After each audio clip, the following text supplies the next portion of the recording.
Sebuah mitos mengatakan jika ada capung bertengger di atas kepala, itu artinya ada seseorang yang sedang rindu maupun memikirkan dirimu. Tatap mata saya, buka celana Anda. Yap, saya tidak percaya karena belum pernah mengalaminya. Tidak ada yang rindu, menyebalkan. Tak ada capung yang mau bertengger, malah jin yang menempel di kepala. Alasan yang sedikit masuk akal adalah capung senang berdiam diri di tempat yang hangat sekaligus nyaman.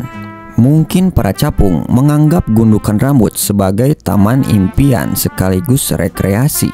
Dan yang paling masuk akal adalah capung termasuk predator pemangsa serangga kecil.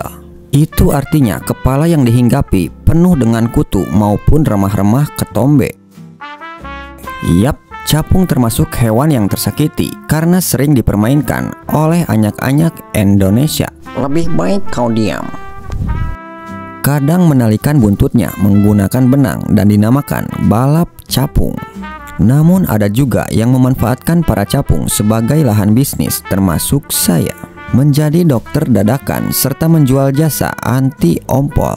Sebab ada satu mitos yang begitu hebat, terutama di Jawa, sampai mengudara kemana-mana, yaitu menempelkan capung ke area pusar dan membiarkannya menggigit, yang diyakini mampu menghentikan anyak-anyak dari seringnya mengompol saat tertidur. Akan tetapi, absennya berpikir kritis membuat salah dan benar terpinggirkan. Wups, yang penting cuan. Yang pasti belum ada bukti bahwa gigitan capung mampu mengatur keluar masuknya air seni. Meskipun berhasil, mungkin itu adalah sebuah sugesti yang tertanam dan mengakar. Sementara di balik kesenangan selalu ada effort dan kerja keras. Sebab menangkap capung tidak semudah membuka celana dalam. Sangat susah seperti penghutang yang sulit membayar uang pinjaman. Ini dikarenakan sang capung mempunyai 4 sayap yang bisa bergerak secara independen, membuatnya mampu terbang ke sana kemari bahkan dalam posisi terbalik. Maka jika tanpa perangkap untuk menangkapnya, persentasenya begitu kecil. Paling tidak saya pernah mengalaminya dan sering bergulat dengan lumpur di sawah. Walaupun lebih sulit menangkap bandar judol maupun koruptor.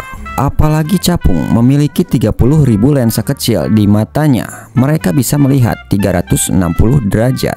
Sebuah mekanisme organ tubuh yang hampir mirip dengan CCTV. Bayangkan jika manusia mempunyai kemampuan seperti ini. Mungkin sudah dipakai untuk mengintip. Keahlian yang mumpuni inilah membuat sang capung dinobatkan sebagai pemburu ulung. Saking akuratnya, dia mempunyai persentase hingga 95% saat memangsa. Selebihnya dia bisa terbang, maju, mundur, melayang, cantik, dan melaju hingga 56 km per jam. Namun sayang, 1000 sayang, kemana perginya capung hingga saat ini tak pernah lagi terlihat. Namun apa penyebabnya? Apakah habis dipakai ritual pusar atau hanya punah begitu saja? Jawaban yang paling sederhana adalah urbanisasi, sebuah peralihan dari desa ke kota. Meski berubah menjadi modern, namun terlalu banyak dusta. Yap, capung berhabitat di perairan maupun lahan basah dan juga tempat yang hijau. Sebab sang capung bermetamorfosis tidak sempurna dan dia membutuhkan kelembapan untuk berkembang biak. Tidak seperti manusia di tempat gelap maupun tanah kotor pun jadi. Urutan perkembangannya seperti ini: telur, nimfa, fufufafa. Maksud saya capung dewasa. Hilangnya hewan satu ini sangat merugikan. Sebab selama periode nimfa hingga dewasa dia memangsa hama termasuk nyamuk. Yap, sang capung tidak memerlukan ijazah untuk berguna bagi bangsa dan negara, terutama umat manusia di negara tercinta Indonesia, Konoha. Hal yang tak kalah penting adalah capung terbiasa hidup di perairan yang jernih sekaligus sebagai penanda kebersihan.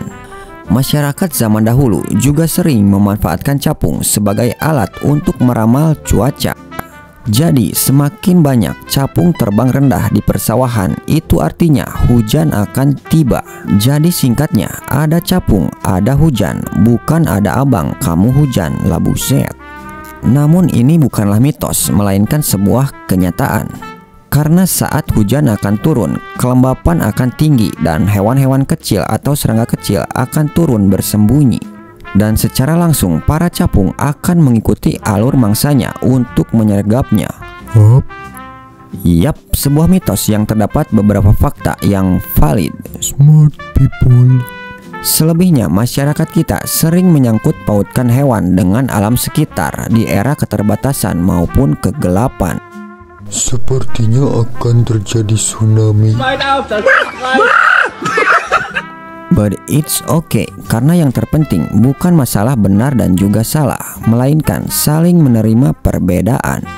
Yap, karena capek, orang-orang pergi ke kiri, ke kanan, ke atas, ke bawah. Giring sana, giring sini, giring niji. Pindah kemari, pindah kemana, ngontrak di sini, ngontrak di sana, jilat sini.